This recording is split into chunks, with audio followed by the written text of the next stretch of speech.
Thanks इस channel को subscribe करें और लाइक करें और इस चैनल से जुड़ें और सुबह शाम प्रार्थना करें परमेश्वर आपकी ज़िंदगी में हर एक घटी और कमी को पूरा करे। Praise the Lord. पिता परमेश्वर आपकी स्तुति हो, आपकी महिमा करते हैं इस सुंदर से समय के लिए कि आपने हमारे जीवन में आज जो भी वचन देंगे उसके लिए बहुत बहुत मैं धन्यवाद करता हूँ परमेश्वर।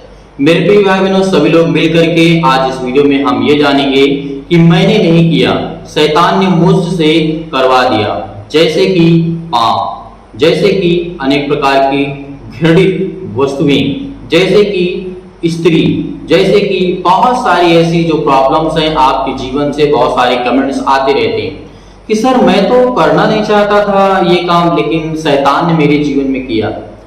तो मैं आज आपको इस पूरा संदेश में यही समझाने वाला हूं कि आप किस तरीके से बच सकते हैं कि आप पापों में ना पड़े, आप किस तरीके से अपनी जिंदगी में परमेश्वर के प्रति अगुवाई कर सकते हैं और परमेश्वर आपकी जिंदगी में ढेर सारी बरकत आपको आशीष देगा। इसीलिए मैं आप सभी मसीह भाई बहनों से निवेदन करना चाहूंगा कि आप लोग इस संदेश को पूरा देखिएगा ताकि आप कुछ समझ सकें और कुछ सीख सकें। यदि आप आज सीखेंगे तो आने वाले समय में जो आपके बेटे और बेटियां होंगे, ऑलरेडी जिनके पास बच्चे हैं, उनको आप ये शिक्षा दे सकते हैं। सपोज दैट जैसे हम मान लीजिए कि कोई पाप नहीं करना चाहते हैं, कोई काम हम नहीं करना चाहते हैं जो परमेश्वर के विरुद्ध है, लेकिन वो हमारे जीवन में आखिर हो कैसे जाता है? क्योंकि परमेश्वर ने, बाइबल हमें कहती है कि इंसान के अंदर जो पाप है वो एक स्वभाव है, एक नेचुरल है, जिसे हम बोलते हैं प्राकृतिक, जो परमेश्वर ने हमें दिया है। जैसे कि आदम हवा ने पाप किया था, प्राकृतिक मैं इसे तो नहीं कहूंगा कि ये परमेश्वर का दिया हुआ तोहफा हमारे लिए है, पाप और क्या होता है, बुराई क्या होती है, किस तरीके से हमें इससे दूर रहना है। लेकिन आदम हवा ने जिस तरीके से पाप किया, जो हमारे वंशज थे, हमारे पूर्वज थे, तो उन लोगों के कारण हमारे जीवन में बहुत सारी प्रॉब्लम्स हैं, बहुत सारी दिक्कतें हैं। लेकिन खैर छोड़िए, आइए चलते हैं अपने टॉपिक के विषय पे। आप जानना चाहते हैं कि मैं पाप तो नहीं करना चाहता लेकिन मुझसे पाप हो जाता है। मेरे भाई और बहन हैं जो कि यंग लोग हैं, जवान लोग हैं, उनके लिए भी संदेश है। जो नए लोग हैं उनके लिए भी ये संदेश है। आप पूरा इस संदेश को देखिएगा ताकि आप बहुत कुछ सीख सकें। तो आइए हम देखते हैं। पहला हम वचन पढ़ना चाहते हैं याकूब की पुस्तक, याकूब अध्याय 1 और वचन नंबर 12 में। यहाँ पर याकूब ने क्या कहा? धन्य वह मनुष्य जो परीक्षा में स्थिर रहता है, क्योंकि वह खरा निकल करके जीवन का वह मुकुट पाएगा जिसकी प्रतिज्ञा प्रभु ने अपने प्रेम करने वालों को दी है। परमेश्वर ने यहाँ पे क्या कहा? धन्य वह मनुष्य जो परीक्षा में स्थिर रहता है। क्योंकि आगे हम देखेंगे इसी वचन से जुड़ा हुआ बहुत सारे वचन हैं। आगे लिखा हुआ है, जब किसी की परीक्षा हो तो वह यह ना कहे कि मेरी परीक्षा परमेश्वर की ओर से होती है, क्योंकि ना तो बुरी बातों से परमेश्वर की परीक्षा हो सकती है और ना ही किसी की वो आप परीक्षा करता है। परमेश्वर के अंदर किसी भी तरीके का पाप का स्वभाव बिल्कुल भी नहीं है। जैसे शैतान आपको प्रलोभन देता है, आपको लालच देता है, आप किसी कॉलेज में जाते हैं या किसी रास्ते में या किसी रेस्टोरेंट में जाते हैं तो आपको क्या, वहां पे बहुत सारी चीजें हो सकती हैं। सपोज दैट मैं एक एग्जांपल देना चाहता हूं। आप कहीं जा रहे हैं अपने दोस्तों के पास, आप अपने दोस्तों के फ्रेंड्स के साथ, आपके फ्रेंड सर्कल है, आप उसमें जाते हैं, घूमते हैं, टहलते हैं, मस्ती करते हैं, और ऐसे लोग हैं आपके फ्रेंड सर्कल में जो परमेश्वर के वचन से अनजान है, जो परमेश्वर के वचन को नहीं जानते हैं। तो आप क्या करेंगे? जैसे शराब है, बहुत सारी नशीले पदार्थ हैं, उनका सेवन वो करेंगे, जरूरी करेंगे कि वो संसार में रहते हैं, यंग लोग हैं, जवान लोग हैं, तो वो तो अभी सोचते हैं कि ना अभी कर लें, बुढ़ाई जब बूढ़े हो जाएंगे तो क्या करेंगे, अभी जो करना, अभी मौज मस्ती करना है कर लेते हैं। तो वहां पे आपको शैतान क्या घेरता है कि आपके अंदर धीरे धीरे जो पाप का स्वभाव है, यदि आप परमेश्वर के वचन में मजबूत भी हैं तब भी आपका पाप फिसल सकता है। मैं एग्जाम्पल भी बहुत दूंगा और बहुत सारी ऐसी बातें बताऊंगा जो आप अपनी जिंदगी में उससे अप्लाई करके सीख सकते हैं, समझ सकते हैं, क्योंकि परमेश्वर ने हमें वो ज्ञान और वो सामर्थ्य दी है। किसी भी जिस तरीके से आपका दोस्त होता है, आपका फ्रेंड्स होता है, दारू शराब या किसी चीज के नशे में, या फिर लड़की, हाँ ये बहुत सारा मुद्दा होता है कि सर मुझे कोई लड़की बहुत अच्छी लगती है, उसे मैं पसंद करता हूँ। तो अच्छी लगती है, आप उसे पसंद करते हैं, वो अलग बात है, लेकिन आप अपने मन में उसके प्रति क्या विचार रखते हैं ये आपके लिए इंपॉर्टेंट है। परमेश्वर ने तो ये नहीं कहा ना कि किसी चीज को देख करके ना कहो कि अच्छा नहीं है। परमेश्वर ने ये कहा जब धरती आकाश और पृथ्वी को बनाया कि बहुत अच्छा है। परमेश्वर ने मनुष्य को इस सृष्टि पर बनाया तो उसने कहा कि बहुत अच्छा है। तो आप भी देखते हैं किसी स्त्री को किसी लड़की को देखते हैं तो आपके मन में ये बात आती है कि नहीं लड़की बहुत सुंदर है, ठीक है, ये आपकी बातें अच्छी है, परमेश्वर को भी अच्छा लगेगा कि हाँ ठीक है, ये कहता है कि नहीं अच्छे हैं सुंदर है कोई बात नहीं है। यदि आप वही अपने मन में अपने दोस्तों के प्रति जैसे आपके दोस्त व्यवहार करते हैं यदि उसी तरीके से आप भी करते हैं तो आप में और संसारिक लोगों में कोई अंतर नहीं रह जाएगा। इसीलिए आपके जीवन में जो परीक्षाएं आती हैं वो एक संसार के रूप से होती है, संसार की तरफ से होती है। और जैसे कि संसार की तरफ से कैसे, जैसे आपके जीवन में फाइनेंशियल प्रॉब्लम्स, अनेक प्रकार की बीमारियां, अनेक प्रकार की दिक्कतें, अनेक प्रकार की चिंताएं, अनेक प्रकार की मुश्किलें, बहुत सारी ऐसी बातें हो सकती हैं जो आपके जीवन में परीक्षा के रूप में हो, जो संसारिक रूप से आपके जीवन में है। और वहीं पे शैतान के रूप में क्या आती है कि जैसे आपका मन भटकाना, जैसे आप कहीं भी रहते हो, मान लीजिए कि आप कोई जॉब कर रहे हैं, आपके ऑफिस में, आपके बिजनेस में, आपके जॉब में आपका मन क्या करता है कि नहीं मुझे बहुत ज्यादा पैसा चाहिए, वो शैतान आपके अंदर डालता है। जैसे मान लीजिए कि आपके पास आपकी वेतन या फिर आपका पेमेंट जो है, सैलरी आपकी 10,000 है और उस 10,000 को लेकर के आप ये सोचते हैं कि नहीं मेरे लिए बहुत कम है, तो शैतान आपकी कमजोरी को जान गया कि इसके अंदर क्या कमजोरी है, तो इसको मैं क्या लालच देता हूँ, इसको और पैसे कमाने की मैं अधिक लालसा देता हूँ, लालच देता हूँ ताकि ये बुरे काम करे और उसमें फंस जाए। शैतान की मनसा ये होती है। इसीलिए परमेश्वर ने कहा था 13 में, जब याकूब यहाँ पे कहता है जब किसी की परीक्षा हो तो वह या ना कहे कि परमेश्वर की ओर से मेरी परीक्षा होती है, लेकिन यहाँ पे परमेश्वर का वचन क्या कहता है, क्योंकि ना तो बुरी बातों से परमेश्वर की परीक्षा हो सकती है और ना ही वह किसी की परीक्षा आप करता है। परमेश्वर का वचन क्या कहता है, यहाँ पे ध्यान से सुनिएगा, परमेश्वर किसी की परीक्षा नहीं करता है और ना ही किसी की परीक्षा लेता है। हाँ, आपकी प्रार्थना आप करते हैं तो आपकी प्रार्थना का उत्तर कभी कभी किसी व्यक्ति को जल्दी मिल जाता है, कभी किसी को लेट मिलता है। वो आपके ऊपर विश्वास के ऊपर डिपेंड करता है कि आप कितना परमेश्वर के वचन से विश्वास करते हैं, बिलीव करते हैं। तो यहीं पर हम देखना चाहते हैं 14 में लिखा है, परंतु प्रत्येक व्यक्ति अपनी ही अभिलाषा में खिंच करके और फंस करके परीक्षा में पड़ता है। परमेश्वर ने क्या कहा, प्रत्येक जो व्यक्ति होते हैं अपनी ही अभिलाषा में खिंच करके और वो पाप में फंस जाते हैं और पड़ जाते हैं। हमारी अभिलाषा क्या है कि आज मेरे पास बहुत पैसा हो, तो हमारी एक अभिलाषा है, एक हम ये सोचते हैं कि हमारे पास बहुत ज्यादा, आपके पास पैसे नहीं है, आपको सोचते हैं मेरे पास बहुत ज्यादा पैसा हो, बड़ी बड़ी गाड़ियां हो और बड़े बड़े लोग मुझे जाने। तो परमेश्वर का वचन क्या कहता है कि इन सब चीजों के लिए आपके लिए संसार में कोई मायने नहीं रखता है। संसार के लिए तो आपके लिए मायने रखता है, लेकिन परमेश्वर के लिए आपके प्रति जो आप ये सोच रहे हैं वो परमेश्वर के लिए बिल्कुल व्यर्थ है। क्योंकि परमेश्वर का वचन ये कहता है कि अपनी ही अभिलाषा में यदि खींच करके आप अपने ही पापों की परीक्षा में पड़ते हैं तो उसके जिम्मेदार आप हैं। क्योंकि परमेश्वर ने आपको हर पल, हर समय, हर घड़ी आपको यही सिखाया है, यही समझाया है कि आप पाप ना करें, पाप से दूर रहें।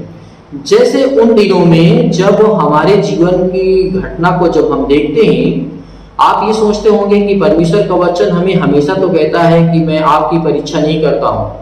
ये परीक्षा हमारे जीवन में शैतान की ओर से आती है।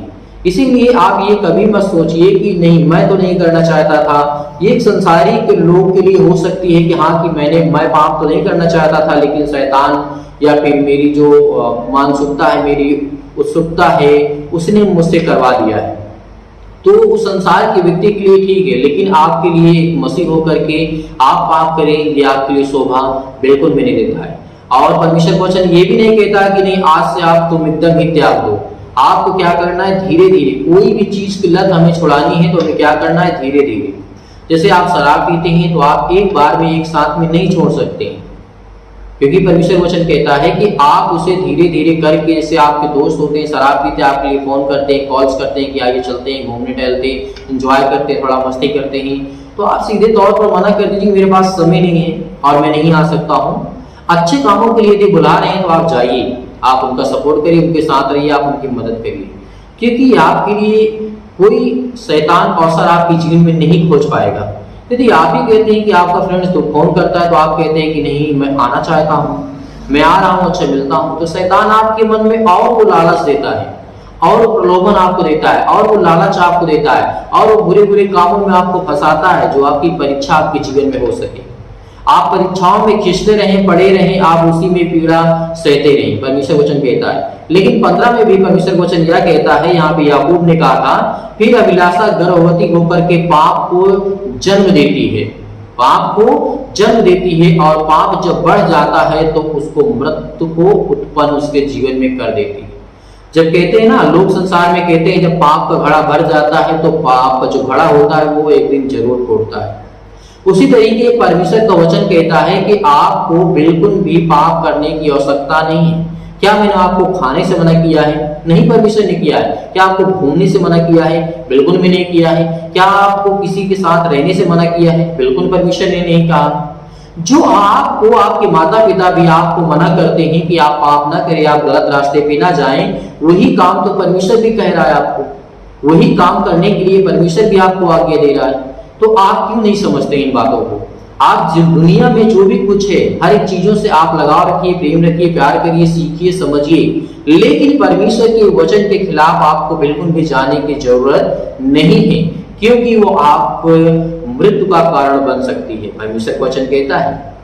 इसीलिए परमेश्वर का वचन ये भी कहता है, जैसे हम दूसरा यहाँ से सबक सीख सकते हैं कि दाऊद के जीवन से, दाऊद के जीवन में क्या घटना घटती है। जब जैसे हम पढ़ते हैं दूसरा शमूएल अध्याय 11 और वचन नंबर 1 में लिखा है, 11 अध्याय के 1 में लिखा है, फिर जिस समय राजा लोग युद्ध करने के लिए निकला करते थे और उस समय अर्थात उस वर्ष के आरंभ में दाऊद ने योआब को और उसके संग अपने सेवकों को समस्त इजराइलियों को भेजा और उन्होंने अम्मोनियों को नाश किया।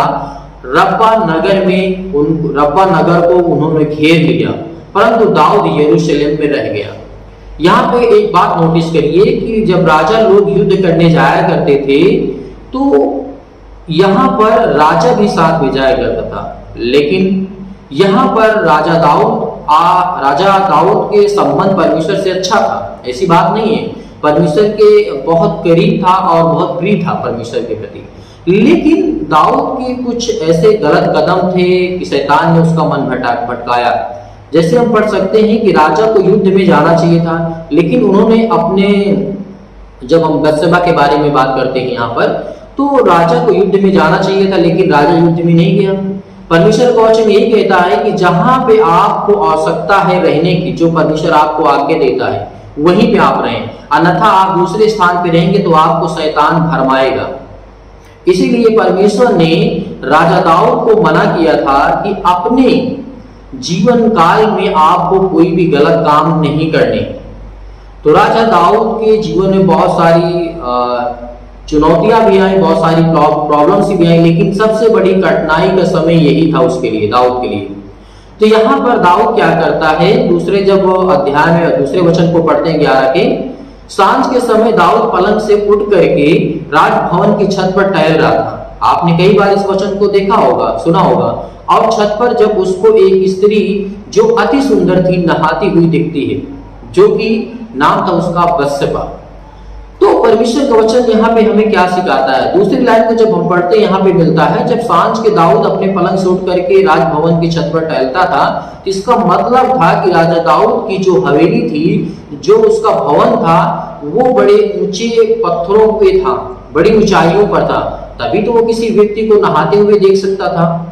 यदि आप मान लीजिए कि आपका 3 फ्लोर का मकान है, आप उस पर चढ़ेंगे और किसी का सिंगल मकान है, तो आप उसको बड़ी आसानी से देख सकते हैं। इसका मतलब ये वचन हमें दर्शाता है कि राजा दाऊद को यहाँ पर उसकी जो हवेली थी, जो उसका राजभवन था, बहुत ऊंचाई पर था, ताकि वो अपने राज्य और प्रजा के लोगों को देख सके, उस पर निगरानी रख सके। तो यहाँ पर जब वो स्त्री को देखता है तो उसके अंदर एक मन में शैतान क्या डालता है, एक प्रलोभन डालता है, एक लालच डालता है। तो वो आपके साथ भी हो सकता है, तो आप भी पाप कर सकते हैं। तो यहाँ पे आप क्या सीख सकते हैं कि राजा दाऊद के जीवन से आप ये सीख सकते हैं कि आपको अकेले नहीं रहना। मान लीजिए कि आपके ऑफिस में आप एक अच्छी पोजीशन पे जॉब करते हैं, जहाँ पे एक अच्छा सा रूम है, एसी ओसी लगा हुआ है, आप कुछ एम्प्लॉयज हैं उसमें, वर्कर हैं, कुछ काम करने वाले, कुछ लेडीज वहाँ पे हैं, जो आपके दफ्तर में या आपके ऑफिस में मान लीजिए कि वो कोई फाइल लेकर आती है, आपसे मीठी मीठी बातें करती है, आपको फंसाने की कोशिश करती है, तो वो शैतान आपको एक अवसर देता है। तो यहाँ पे परमेश्वर का वचन कहता है कि आप इससे बच के रहना, और जहां तक हो सके आप लोगों के साथ रहना। क्या करना? लोगों के साथ रहना। अगर यदि हम लोग 2-4 लोग साथ में रहेंगे तो हम ऐसा गलत काम कभी कर नहीं सकते। हमारे ऊपर कोई थिंकिंग नहीं है, हमारे अंदर सोच भी नहीं। यदि सोच आती भी है तो वो इंसान के कारण, उन लोगों के कारण हम अपने जो हमारी सोच होती है उसको हम बदल सकते हैं, वहां पर उससे हम डिस्प्यूट जो वहां पे कर सकते हैं। तो ये परमेश्वर का वचन कहता है।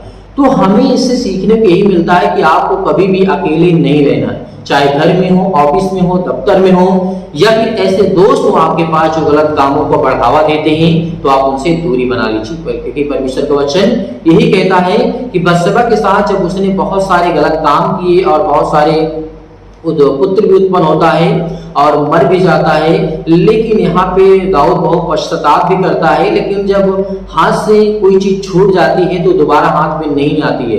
लेकिन परमेश्वर का वचन कहता है कि तुमने जो पाप किया है उसको, उन अपराधों को मैं क्षमा कर सकता हूँ, उन्हें खरक अपराधों को मैं माफ कर सकता हूँ। तो वो आपके हाथ में, वो आपको दृढ़ निश्चय करना है, मजबूत होना है, स्ट्रांग होना है। क्योंकि परमेश्वर का वचन यह भी कहता है, आगे लिखा हुआ जैसे हम पढ़ते हैं, इसी तरीके उत्पत्ति के पुस्तक में पढ़ते हैं, आपने सुना होगा यूसुफ के बारे में। एक राजा था, यूसुफ को पूरा अपना घर का कार्यकाल संभालने के लिए आज्ञा दे देता है अपनी बीवी को छोड़ करके। यहाँ पर उत्पत्ति अध्याय 39 और वचन नंबर 9 में लिखा है, इस घर में मुझसे बड़ा कोई नहीं है, और उसने तुझे छोड़ करके जो उसकी पत्नी है मुझसे कुछ नहीं रख छोड़ा है, सो संभाला है। मैं ऐसी बड़ी दुष्टता करके परमेश्वर का अपराधी क्यों बनूं? यहाँ पे एक यूसुफ था जो 18-20 साल का एक नौजवान यंग लड़का था, जो कि खूबसूरत था, देखने में हट्टा कट्टा था, और जो राजा की बीवी थी क्या करती थी, यूसुफ को बहुत ज्यादा पसंद करने लगती थी। क्या करने लगती थी? पसंद करने लगती थी। तो यहीं पर आगे क्या घटना घटती है, यहाँ पर जब यूसुफ से वो औरत कहती है कि मैं तुमसे तेरे साथ सोना चाहती हूँ, मैं तेरे साथ रहना चाहती हूँ, मैं तेरे साथ तू मेरे साथ सोए, मुझसे बातें करे, तो यूसुफ ने कहा कि मैं ऐसा बड़ा अपराध तो नहीं कर सकता हूँ। पहली बात तो राजा ने मुझ पर विश्वास किया और सब कुछ कार्यभार मुझे संभालने के दे दिया, तो मैं उसके साथ विश्वासघात नहीं कर सकता हूँ। और उसके बाद जो सबसे बड़ा मेरे लिए है वरदान और आशीष, मैं परमेश्वर के प्रति कोई अपराध क्यों करूं?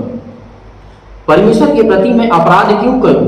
इसीलिए हम पढ़ते हैं जब 10 में लिखा है, और ऐसा हुआ कि वह प्रतिदिन यूसुफ से बातें करती रही और उसने उसकी ना मानी कि उसके पास लेटे और उसके संग वो रहे। यहाँ पर जो राजा की पत्नी थी यूसुफ से कह रही थी कि उसको मतलब मनाने की कोशिश करती थी, उससे बातें करती थी। आप इस बातों को अच्छी तरीके से रिलेट कर पा रहे होंगे, समझ पा रहे होंगे जो मैं कहना चाहता हूँ, जो मैं समझाना चाहता हूँ। तो यूसुफ यहाँ पे बिल्कुल भी उस औरत की बात को नहीं मानता है। तो आगे क्या घटना घटती है, 11 में लिखा है, एक दिन ऐसा क्या घटना घटती है, एक दिन क्या हुआ कि यूसुफ अपना कामकाज करने के लिए घर में गया, राजा के भवन में गया, और घर के सेवकों में से कोई भी घर के अंदर ना था।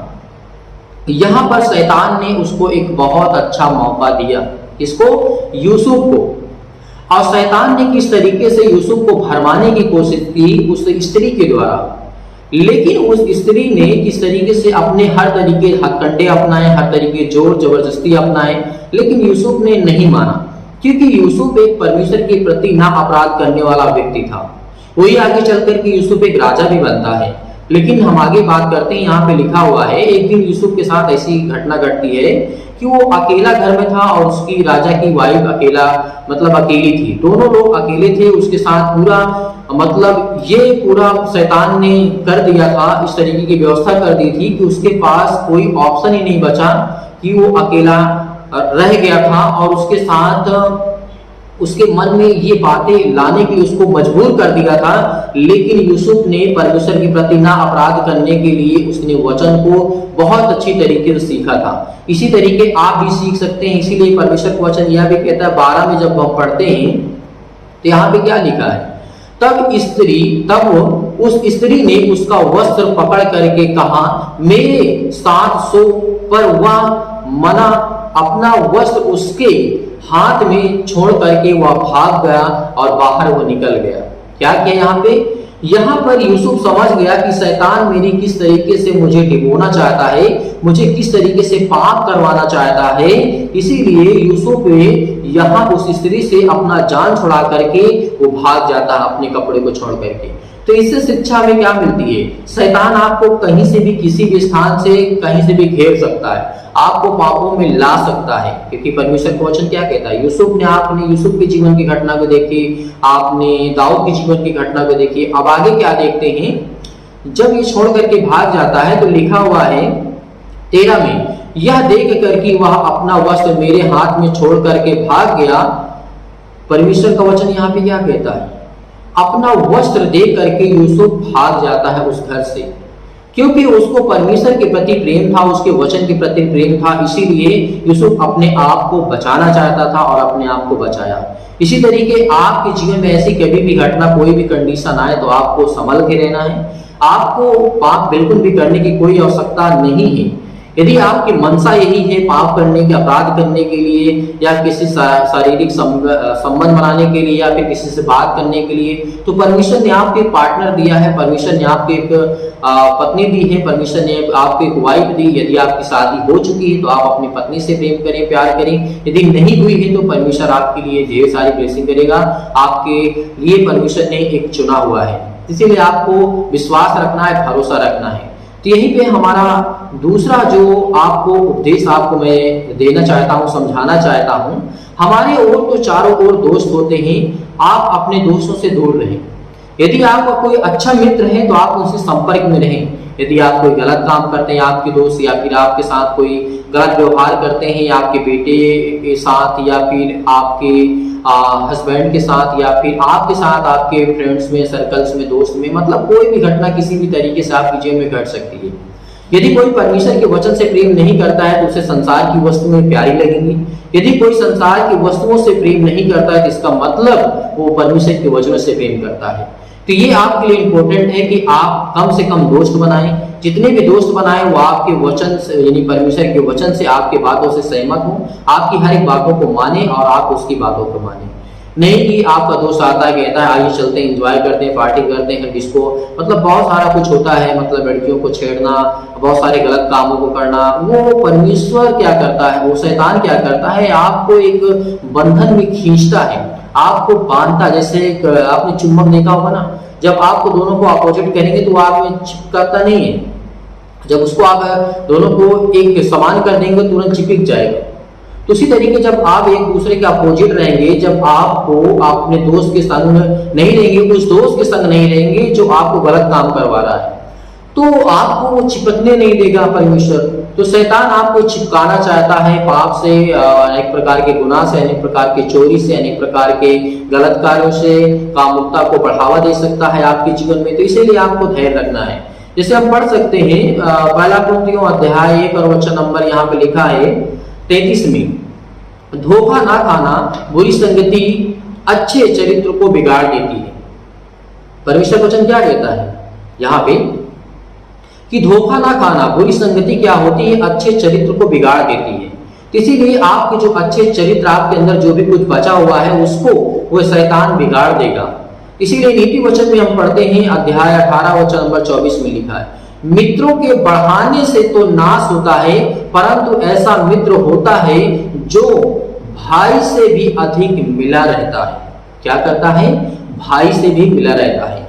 हमें बहुत सारे मित्र बनाने की आवश्यकता नहीं है कि जो भी मिलता है ठीक है, आते हैं, पार्टी करते हैं, एंजॉय करते हैं, फुल मस्ती करते हैं। तो ऐसे दोस्त आपको बिल्कुल भी नहीं चाहिए। परमेश्वर का वचन बिल्कुल साफ आपके लिए मना करता है। और एक ऐसा भी मित्र होता है जो आपके भाई से अधिक भी प्रेम करता है, आपके वचनों से प्रेम करता है, परमेश्वर के वचन से प्रेम करता है, और आपने जो सिखाया, आपने जो उससे सीखा, तो ये परमेश्वर का वचन कहता है कि आपके भाई से भी अधिक वो मेल मिलाप आपसे रख सकता है। यदि आपका सच्चा मित्र है, आपसे सच्चा प्रेम करता है और परमेश्वर के वचन से प्रेम करता है, आपको कोई गलत डायरेक्शन पे ना ले जाए, तो आपके लिए वो ज्यादा बेनिफिट होगा, ज्यादा बेहतर होगा, वो आपके लिए, आपके घर के लिए, आपके परिवार के लिए। तो यही इसीलिए मैं परमेश्वर के वचन को देखना चाहता हूँ। भजन संहिता अध्याय यहाँ पर 1 और वचन नंबर लिखा है, 1 में लिखा है, क्या ही धन्य वह पुरुष जो दुष्टों की युक्ति पर नहीं चलता है और ना पापियों के मार्ग में खड़ा होता है और ना ठट्ठा करने वालों की मंडली में वो बैठता है। परमेश्वर का वचन क्या कहता है? यहाँ पर वह व्यक्ति, वह पुरुष जो परमेश्वर के प्रति प्रेम रखता है, प्यार रखता है, तो ना वो किसी पापियों की मंडली में मार्ग में बैठता है, ना ही वो खड़ा होता है, ना ही वो ठट्ठा करने बहुत ज्यादा बोलते हैं, बहुत ज्यादा गलत शब्दों का इस्तेमाल करते हैं। तो ये परमेश्वर सब कहता है कि इन मंडली में आपको बिल्कुल भी बैठने की आवश्यकता नहीं। जैसे कि आप फ्रेंड सर्कल में बैठ जाते हैं, आपके दोस्त बहुत सारे हैं, आपके कॉलेज में, आपके स्कूल में, आपके मतलब बहुत सारे गांव में, रिलेशन में, या फिर बहुत सारे दोस्त आपके हो सकते हैं, अनेक अनेक प्रकार के दोस्त हो सकते हैं। लेकिन इन सब चीजों से आपको दूर रहना है, क्योंकि इन्हीं के कारण आपके जीवन में पाप आ सकता है। आप पाप और गुनाह कर सकते हैं, और फिर आप कहेंगे मैं तो करना नहीं चाहता था, लेकिन शैतान ने मुझसे करवा दिया। क्योंकि आप वो अवसर दे रहे हैं शैतान को, आप वो अवसर शैतान को दे रहे हैं ताकि शैतान आपके जीवन में काम करे, अटैक करे। इसीलिए आपके जीवन में परीक्षाएं आती हैं, इसीलिए आपके जीवन में मुसीबत आती है, इसीलिए आपके जीवन में प्रॉब्लम्स आती हैं। इसीलिए परमेश्वर का वचन यह भी कहता है, 2 में लिखा है, भजन संहिता अध्याय 1 और वचन नंबर 2 में लिखा है, परंतु वह तो यहोवा की व्यवस्था से प्रसन्न रहता है और उसकी व्यवस्था पर रात दिन ध्यान करता रहता है। इसीलिए जो व्यक्ति, जो मसीह परमेश्वर के वचन से प्रेम रखता है, तो वह हमेशा व्यवस्था से प्रसन्न रहता है। किसकी? संसारिक व्यवस्था से नहीं, परमेश्वर की व्यवस्था से। जो उसका नियम है, जो परमेश्वर ने दर्शाया है, जो परमेश्वर ने ठहराया है, तो वो आपके लिए बेहतर है कि रात दिन परमेश्वर के प्रति प्रेम रखें और उसके वचन में आप हमेशा शामिल रहें, क्योंकि परमेश्वर आपको संभालने वाला है। इसी तरीके से पौलुस ने हमें समझाया है, कहा था, पहला कुरिन्थियों अध्याय 5 और वचन नंबर 11 में लिखा है, मेरा कहना यह है कि यदि कोई भाई कहला करके यानी पहला करके फुसला करके बेविचार या लोभी या मूर्ति पूजक या गाली देने वाला या पियक्कड़ या फिर अंधेर करने वाला, अनेक बुरी संगति करने वाला, मतलब ये बहुत सारी चीज जो परमेश्वर ने कहा है कि ऐसे मनुष्य के साथ खाना भी आपको नहीं खाना है। यहाँ पे पौलुस ने साफ मना कर दिया था कि आपको ऐसे मनुष्य के साथ खाना भी नहीं खाना है, जो आपको बहला करके फुसला करके नहीं। आप कहते हैं कि आइए चलते हैं, कोई काम के लिए आपको बुला लिया जाता है, लेकिन फिर उसके बाद वो कहता नहीं, आप थोड़ा सा ड्रिंक कर लेते हैं, थोड़ा सा ये कर लेते हैं, थोड़ा सा वो कर लेते हैं, उससे मिल लेते हैं, ये काम कर लेते हैं। तो जब आपको तो अच्छे बता करके तो आपको अच्छे स्थान के लिए ले गया था, अच्छे काम के लिए ले गया था, लेकिन आपको उसी में बहला फुसला करके व्यभिचार करवाता है, या आपको लोभी मनुष्य बनाता है, या फिर मूर्ति पूजा का आपको बनाने की कोशिश करता है, या फिर गाली देने वाला व्यक्ति होता है, या फिर पियक्कड़ वाला व्यक्ति होता है, या अंधेर मतलब बहुत सारे गलत काम करने वाला व्यक्ति हो सकता है, गलत संगति में हो सकता है वो। तो इसीलिए परमेश्वर ने कहा कि गलत जो संगति है उसको कभी मत करना, और ऐसे मनुष्य से तुम खाना, उसके साथ भी बैठ करके कभी मत खाना, क्योंकि परमेश्वर का वचन यही कहता है। और पौलुस ने हमें समझाया है कि याद रखना इन बातों को। इसीलिए हम भजन संहिता जब देखते हैं, दाऊद के द्वारा यहाँ पे क्या कहा गया था, भजन संहिता अध्याय 26 और वचन नंबर 3 में लिखा है, मैं निकम्मी चाल चलने वालों के संग नहीं बैठता और ना मैं कपटियों के साथ कहीं जाऊंगा। यहाँ पर दाऊद ने क्या कहा, आप सुन सकते हैं, आप समझ सकते हैं कि परमेश्वर का वचन क्या कहता है। क्या कहा? ना मैं निकम्मी चाल चलने वालों के साथ में कभी संग बैठूंगा, और ना ही मैं कपटियों के समान कभी किसी व्यक्ति के साथ में जाऊंगा या फिर उसके साथ चलूंगा। यदि आप कपटी समान के साथ, छल धोखा करने वालों के साथ जाएंगे, तो आप उसी तरीके की आपकी भी मानसिकता हो जाएगी, आपके अंदर भी वो थॉट्स आने लगेंगे, आप भी वो सोचने लगेंगे। इसीलिए आप ये सावधान रहना है, आपके बच करके रहना है, क्योंकि परमेश्वर का वचन ये भी कहता है 5 में कि मैं कुकर्मियों की संगति से घृणा रखता हूं और दुष्टों के संग ना बैठूंगा। परमेश्वर का वचन ये भी कहता है कि मैं ना कुकर्मियों की संगति करूंगा और ना घृणा करूंगा, और ना उसके दुष्टों की संगति में मैं ना कभी बैठूंगा। तो ये सब आपके लिए चेतावनी है, सब आपके लिए वचन है, सब आपके लिए है। परमेश्वर का वचन तो आपको अवेयर कर रहा है, लेकिन आप उससे वंचित हैं, आप उसे सीख नहीं सकते, आप उसे समझ नहीं सकते कि परमेश्वर वो आपके लिए कहता है। यदि इन सब चीजों को आप अच्छी तरीके से सीखते होंगे, आप समझने की कोशिश करते होंगे, तो आपको यहाँ पे परमेश्वर आपके भले के लिए ही कहता है। क्या करता है परमेश्वर? आपके भले के लिए ही परमेश्वर कहता है। तो आगे क्या लिखा है, परमेश्वर का वचन क्या कहता है, जैसे हम पढ़ सकते हैं। आपको दूसरी एक एडवाइस मतलब एक सलाह देना चाहता हूं। एक विश्वासी में हमेशा वचन की गहराई होना बेहद जरूरी है। वो अंदर से एकदम खोखला नहीं होना चाहिए। जैसे कि सपोज दैट आप मान लीजिए कि यदि आपने किसी प्रकार का भोजन किया, आप एकदम आपका पेट फुल है, आपका मन एकदम प्रसन्न है, मैंने अच्छा भोजन किया, मैं एकदम संतुष्ट हूँ। आपके इच्छा अनुसार आपको कोई और दूसरा भोजन ला के देते हैं जो आपको बहुत ज्यादा पसंद है, तो आप सीधा मना कर देंगे, भाई अभी मुझे नहीं चाहिए, मैं नहीं खाऊंगा। तो इसका मतलब है कि आपके अंदर वो आपका पेट भरा हुआ है। इसी तरीके आपको वचन के माध्यम से सीखना है कि आपके अंदर वो जो आत्मिक वचन है, आत्मिक ज्ञान है, वो आपके अंदर होना बेहद जरूरी है। यदि आपके अंदर आत्मिक ज्ञान होगा तो आप पाप को कहेंगे बिल्कुल ये मेरे कोई काम का नहीं है, मैं इसे बिल्कुल भी नहीं करूंगा। तो आप इससे ये सीख सकते हैं कि जिस तरीके से मैंने आपको अभी उदाहरण दिया कि आप इस तरीके से अपने भोजन को अच्छी तरीके से खा करके दूसरी बार आप भोजन करने से आप मना कर सकते हैं, उसी तरीके पाप करने से यदि आपके अंदर आपकी परमेश्वर की आत्मा और परमेश्वर ने आपको आशीष दी है, आपको बरकत दी है, आपको पवित्र आत्मा दी है, तो आप बिल्कुल भी उस पाप को करने के लिए कभी भी राजी नहीं होंगे, जिस तरीके आपने खाना को मना कर दिया था। जैसे इसी तरीके हम रोमी की पुस्तक पढ़ सकते हैं, अध्याय 12 वचन नंबर 17 में लिखा है, बुराई के बदले किसी से बुराई ना करो, जो बातें सब लोगों के लिए निकट और भली है उन्हीं में आपका मन लगा रहना चाहिए और उन्हीं के लिए चिंता हमेशा किया करो। परमेश्वर वचन क्या कहता है? बुराई के बदले आज हमें बिल्कुल भी बुराई करने की कोई आवश्यकता नहीं है, परमेश्वर वचन कहता है। तो इससे हमें यही सीख मिलती है कि बुराई के बदले किसी के प्रति हमें हीन भावना या फिर बदला लेने की हमारी मानसिकता बिल्कुल भी नहीं होनी चाहिए। इसीलिए परमेश्वर ने कहा है, 18 में लिखा है, जहां तक हो सके तुम अपने भरसक सब मनुष्य के साथ मेल मिलाप रखो, परमेश्वर वचन कहता है। 19 में लिखा है, हे प्रियो अपना पलटा ना लेना परंतु क्रोध को अवसर दो, क्योंकि परमेश्वर का वचन कहता है, लिखा है पलटा लेने वाला मेरा काम है, परंतु कहता है प्रभु कहता है कि मैं यही बदला दूंगा, परमेश्वर वचन कहता है। यदि आज हम ये मानसिकता रखते हैं कि मैं अपने दुश्मन या अपने दोस्त जो आपके साथ गलत किया है, जो आपके साथ छल कपट किया है, आप उसी के साथ उसी तरीके व्यवहार खुद करना चाहते हैं, तो संसार के लोगों में आप लोगों में कोई फर्क नहीं रह जाएगा।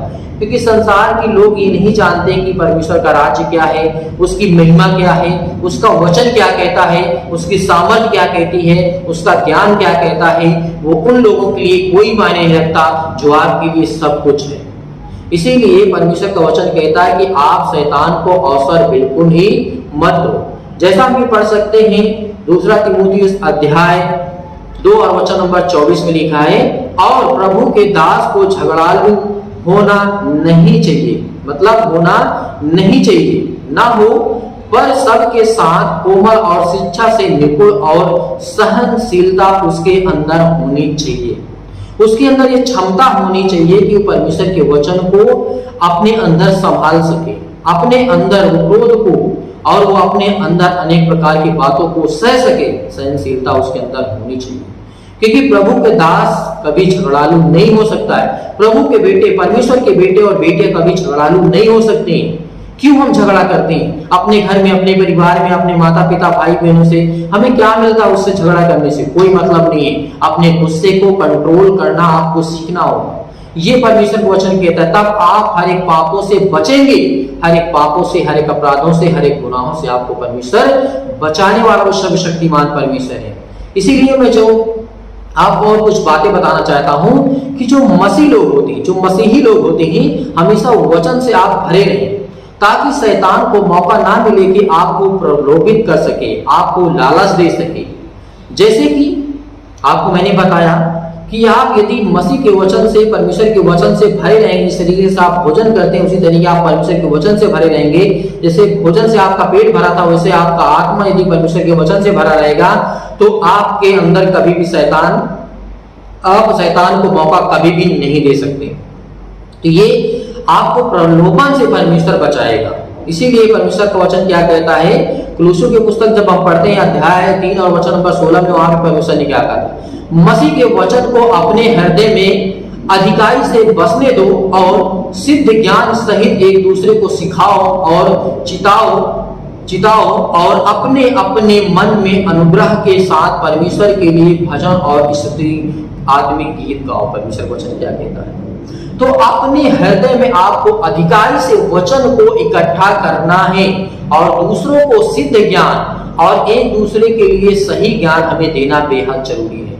तो परमेश्वर का वचन क्या कहता है, आपको आत्मिक ज्ञान आपको मिलेगा। यदि आज परमेश्वर के वचन से आप प्रेम करते हैं, प्यार करते हैं, तो परमेश्वर आपको संभालने वाला वो सर्वशक्तिमान परमेश्वर है। इसीलिए हम पढ़ सकते हैं मत्ती रचित सुसमाचार अध्याय, यहाँ पे पढ़ सकते हैं 4 और वचन नंबर लिखा है 5 में। यीशु ने शैतान से क्या कहा था, यहाँ पर सबसे इंपॉर्टेंट है, अध्याय 4 में पढ़ सकते हैं मत्ती रचित सुसमाचार में और 5 वचन है।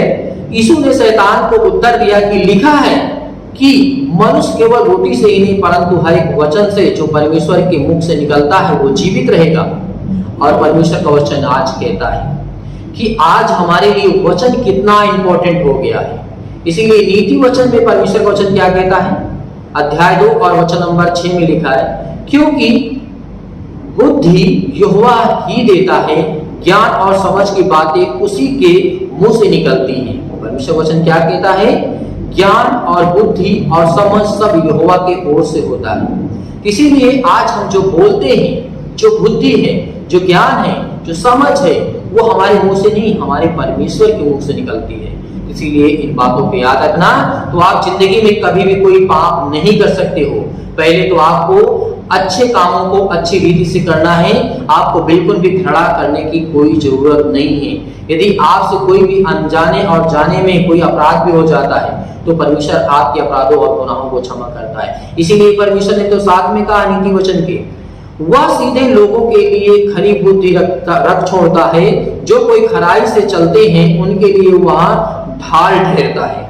परमेश्वर वचन क्या कहता है, जो खराई से परमेश्वर के वचन पे चलता है उसके लिए वो ढाल है, वो ताकत है, वो एक उम्मीद है जो परमेश्वर आपको देता है। वो आपको घर को आपको संभालने वाला सर्वशक्तिमान परमेश्वर है।